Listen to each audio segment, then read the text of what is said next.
Michael Bisping came out over the week. You guys listen to Michael Bisping's podcast, by the way? Believe You Me.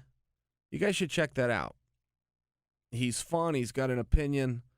He never misses, and he's usually got some pretty good guests on there. But Michael Bisping brought up a point, and he said, and I'm not crazy about the way that I'm seeing Conor McGregor train.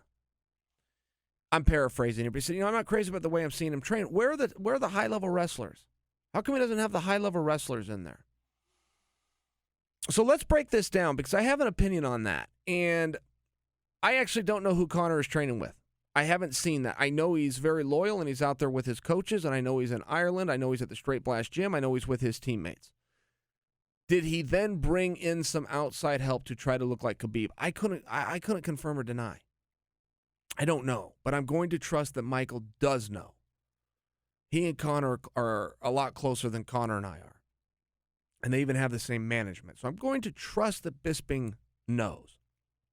And I do recall when Conor was having his troubles with Nate Diaz, he brought in Dylan Dennis specifically to give him that look. I haven't heard of anything like this or some wrestler that has gone out there. I just haven't heard of that. So let's assume that that's accurate information and that Conor did not bring in any wrestlers. There's two sides to that coin, and the first is the one that Michael Bisping is offering, which is if you're getting ready to take on a wrestler who's got a couple of big takedowns, particularly and almost exclusively a single leg and or a body lock, you should be working on wrestlers on your single leg defense and your body lock defense. Okay, that's the first argument. And that would be the general school of thought. And I'm not forming my opinion on where I'm at with this. But let me offer you guys the other side. One thing you do not want to do in training camp is get your ass kicked every day. And it does not matter if you're getting your ass kicked at your weakness that is likely to be exploited because of the skills of your upcoming opponent. It does not matter what the reason is. It is extremely important in training camp that you are not getting your ass kicked every day. There are times when I would take that statement back. I'm talking about training camp, which is generally an exclusive 8 weeks prior to the fight. Some guys will go as many as 10, and some guys will go as short as 6 to 6.5 weeks. The reason I point that out is take a guy like me. I go to practice every single day, twice a day, no matter what. But I will admit to you, my effort is different. My output is different. I might talk to the guys a little bit more. I'm a little bit tired. I might sit this one out. You know what? I could use a drink of water. And then you narrow in on what is training camp, where the intensity goes up and the breaks go down and the sips of water in between rounds go away. But that is also a great time to learn and skill build. Those are the times it's really good to try something new, put yourself in uncomfortable positions. And whenever you're preparing for a competition, you've got to have three things with your workout partners. You got to have guys that can beat you, you got to have guys that can push you, and you got to have guys that you can whip. There are times when you will need a guy, particularly when you are trying to learn a new skill or a new technique, that you need to be able to hit that skill or technique on and have success. And then you'll have the guys that are going to offer you some defense there. Maybe sometimes you get it and sometimes you don't. And then you're going to have some other guys that are going to shut you down. But that is what you need. And maybe that's a bigger guy. Maybe it's a more experienced guy. Maybe you jump into a field that you don't really know. But you've got to have all three. When you're in a training camp, you don't want just one of those. And you definitely don't want it to be the guy that just whips you. You have to go home with a level of confidence each day. No matter how hard you worked or how hard you pushed, you have to go home with a level of confidence. I don't believe if you just brought a wrestler in that somebody's going to just take Conor down and hold him there. I think that Conor is a good enough of an athlete and certainly of a fighter to deal with that. I would just offer to you, when you are bringing those guys in, it can give you a very false sense of security or a false sense of insecurity. And as the fight starts to loom and be right around the corner, you have to be very careful. You have to really be careful of what you let in your bubble. Sometimes things will happen and you'll deny them. to yourself. You don't let them in your bubble. I got held down today. My effort sucked. Block that out. Block it out.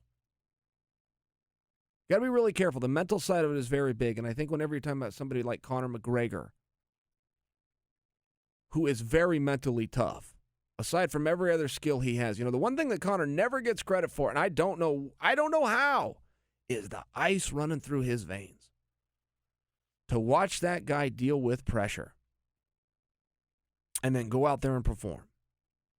And that's the big thing that you want as an athlete. That is what's going to allow you to be able to live with your career when it's over.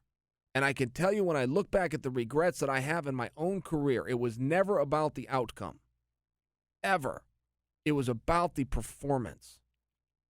Did I perform to the best of my abilities, or did something get in the way? A fear and anxiety, a distraction in your mind, an injury, a this, a that, a personal, whatever it was, did you bring your skills with you on fight night or not? This may surprise you guys to hear. Sometimes the answer is no, I did not, and you still won. Those are not the performances you look back on with a lot of pride.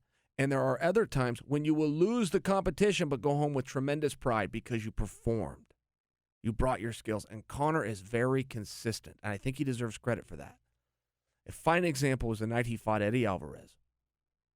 First time at MSG, the largest gate in mixed martial arts history.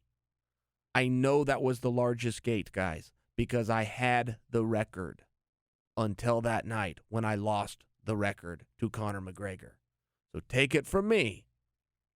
He was the last one out. I realize that Eddie walked second. I don't want to hear it. But he was the last one out. He was the main event. He's closing the night, and the arena was there to see him.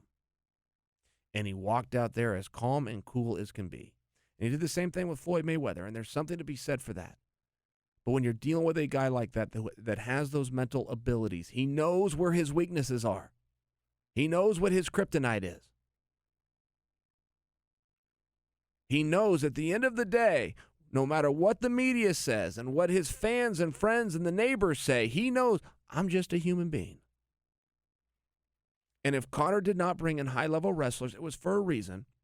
And I would offer to you that that reason was not physical, that it was mental. That somewhere he worked with some of those guys, he either felt he got what he needed and he can dot that I and cross that T, or he thought that's something I'm going to have to deal with later. I need good rounds right now.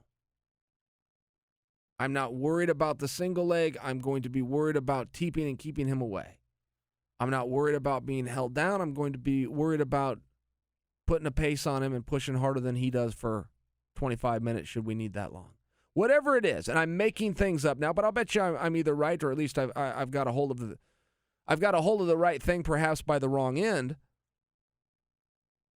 But I think that would be one of the reasons why you're not seeing some of those high-level wrestlers. That's just not something he's looking to deal with right now. And as far as the wrestling goes of Khabib, look, he's got a tremendous pace, but he attacks with either single legs or he attacks with body locks. It's not rocket science. Same thing goes for Khabib. As great of a striker as Conor is, he's going to hurt you with teeps to the body or he's going to hurt you with a straight left hand. It's not rocket science. It's an ass-whipping contest in a steel cage, and we can make as much of it as we want to. And I watch people do it for years upon years. But this is about as simplistic as society is going to allow you to get.